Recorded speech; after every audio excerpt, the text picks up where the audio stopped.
Xavier Belin, agriculteur dans le Loiret, près d'Orléans, 4 associés sur une exploitation à dominante céréalière et oléagineuse, mais également une diversification avec un atelier lait, une production d'asperges et puis quelques productions de semences notamment. Et je suis par ailleurs donc le président de la FNSEA. La profession agricole est souvent accusée de productivisme au détriment de la protection de l'environnement. Que répondez-vous ? D'abord, je voudrais dire 2 choses. Nous sommes favorables à une agriculture performante, productive, mais performante dans tous les sens du terme. D'abord sur le plan économique, mais également sur le plan écologique. Et combiner cette double performance, c'est un véritable enjeu. Nous savons que ça n'est pas aussi simple que cela, mais nous sommes dans un monde où malheureusement la compétitivité de nos productions, la compétitivité de nos systèmes agricoles est parfois un peu malmenée, y compris d'ailleurs par nos propres voisins européens. Il est donc important d'avoir bien cette notion en tête. Mais par ailleurs, nous le savons, l'enjeu environnemental, l'enjeu écologique, l'enjeu biodiversité aujourd'hui est complètement intégré dans ces systèmes. Et là aussi, j'ai envie de dire de manière au fond simple, mais je l'espère objective, soyons conscients qu'il existe plusieurs systèmes agricoles en agriculture, plusieurs types d'agriculture. Il y a des agricultures de proximité, il y a des agricultures qui sont sur des circuits beaucoup plus longs.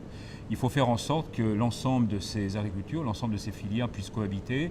Et pour ma part, j'aspire en particulier que nous retrouvions peut-être une relation plus intime en quelque sorte entre le monde végétal et le monde animal qui s'était un petit peu distendu au cours de ces 20 ou 30 dernières années. Donc voilà des enjeux qui sont pour nous de ce que je pourrais appeler une croissance durable pour l'agriculture. Les agriculteurs font-ils tous les efforts nécessaires pour diminuer les quantités de pesticides utilisés ? Écoutez, 3 observations. D'abord, le Grenelle de l'environnement, Ecophyto 2018, réduction de 50% des matières actives. Sur tout cela, l'agriculture a dit banco. Mais à côté de ça, attention, il faut aussi gérer un certain nombre de risques et surtout évaluer. Nous revendiquons l'évaluation. Deuxième point, il est important de valoriser aussi ce que font les agriculteurs. D'abord parce qu'ils travaillent avec une connaissance et une approche scientifique qui est beaucoup plus grande que ce qu'elle n'était par le passé. Nous avons, par exemple, en 2010-2011, formé près de 200 000 agriculteurs à travers la démarche de Certifito, donc qui vise à rationaliser l'utilisation des phytosanitaires, à protéger d'abord sa santé, mais à aussi faire bon usage finalement des matières actives que nous utilisons.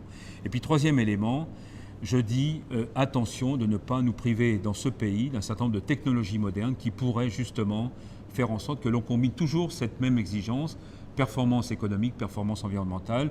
Les traitements de semences, par exemple, c'est un bon exemple. Nous avons été un peu déçus de la décision du ministre sur le cruiser parce que nous pensons qu'il manque d'analyse. Mais au-delà du sujet cruiser, c'est bien les technologies en question qui sont à rediscuter.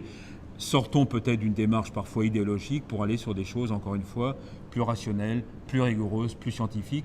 C'est ce à quoi aspirent aujourd'hui les agriculteurs. Vous savez, quand on peut se passer d'une matière active pour traiter son blé ou son maïs, on s'en passe. On n'utilise pas ça pour dépenser de l'argent, c'est parce qu'on en a besoin. Donc là où il y a des alternatives, évidemment, il faut les mettre en œuvre. Pour lutter contre les algues vertes en Bretagne, faut-il réduire le nombre d'élevages dans cette région ? Alors ma réponse est non. Non, parce que d'abord, nous avons besoin d'une production nationale.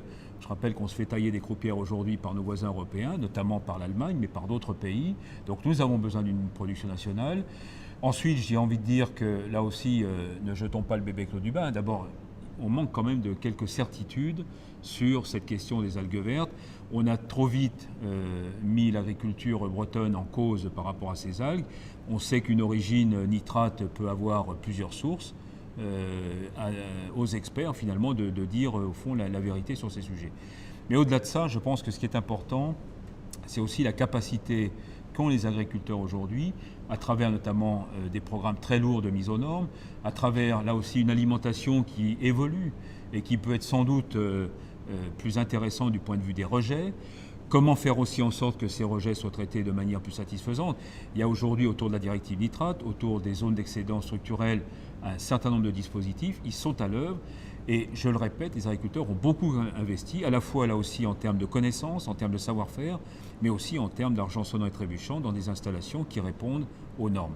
Alors, que l'on soit précautionneux pour faire en sorte que de fait, là où il y a problème, là où il y a des risques de pollution on traite ces risques-là, bien sûr, et c'est ce qui se fait aujourd'hui, notamment à travers ce programme de mise aux normes qui est très lourd, je le rappelle, mais en même temps, faisons en sorte quand même de ne pas non plus tomber dans un autre excès qui viserait demain tout simplement la France agricole à se priver d'une partie de ses activités, et notamment de ses activités d'élevage.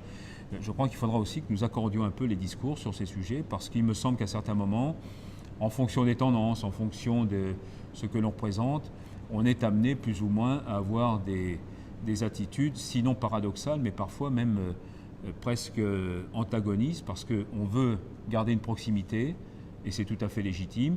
On veut garder un certain nombre d'exploitations de taille petite et moyenne, c'est parfaitement légitime, mais on veut aussi de la performance environnementale. Je ne suis pas sûr que tout ça parfois se combine bien, parce que c'est beaucoup d'investissements, c'est là aussi des dispositifs qui sont très lourds à mettre en place. Donc voilà, il faut essayer de retrouver là aussi un peu de raison.